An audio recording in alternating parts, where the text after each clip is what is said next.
यमराज से छुटा के ले आई। अब गुरुमुख में और पतिव्रता स्त्री में एक जैसी शक्ति होती है। आप गुरु भगत हो, आप में इतनी शक्ति क्यों नहीं आती? गुरु के भगत नहीं हो, गुरु में ना आपका यकीन है, ना वचन में विश्वास है, अपने आप पर विश्वास नहीं, गुरु में कहाँ से होगा? नाम में कैसे विश्वास होगा? नाम को कैसे पहचानोगे? नाम में क्या शक्ति है? अरे मूर्ख आदमी को अगर हीरे जवाहरात दे दे तो वो उसको क्या समझेगा, इसकी कीमत क्या है? नहीं पता उसको। लेकिन अगर उसको जोरी के पास लेके जाओगे कीमत बता देगा कि इसकी लाल की कीमत 9 करोड़ है, इसकी इतनी है, इसकी इतनी है। हम उसको पत्थर समझ के डाल देंगे। लेकिन कीमत को जानने वाला जानता है। उस नाम में भी इसी प्रकार की शक्ति है, पतिव्रत धर्म में भी वो शक्ति है। तो कहने लगी मुझे यकीन कैसे आए कि मेरे पति की भुजा है? कहने लगी अगर मेरे पति की भुजा है तो मुझे इसका प्रमाण दे, लिख के बता मुझे।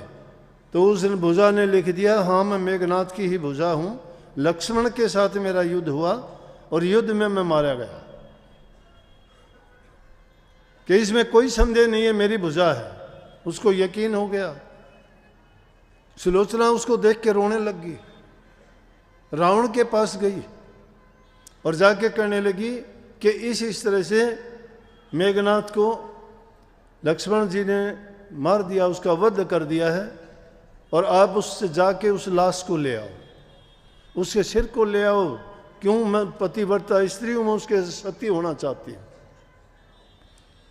रावण कहने लगा कि मेरी बात सुनो, ये होता है गुणवान व्यक्ति का काम, ये होता है चरित्रवान का, कि जिस इंसान का चरित्र है, जिस इंसान में गुण है, उसको कहीं भी जाओगे हर जगह उसकी मान्यता और इज्जत और सम्मान उसी तरह से मिलेगा। रावण कहने लगा देखो मैं नहीं जाऊंगा वहाँ पे।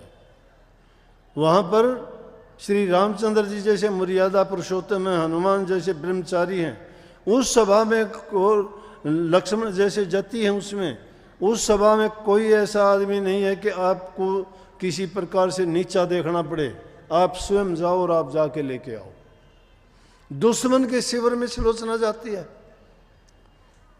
और जाके श्री रामचंद्र जी के सामने खड़ी होती है और जाके कहती है बड़े रोते हुए चीखते हुए कि श्री लक्ष्मण जी ने मेरे पति का वध कर दिया, उसका शीश आपके पास है, मेरे पति का शीश मुझे दे दिया जाए ताकि मैं सती हूं।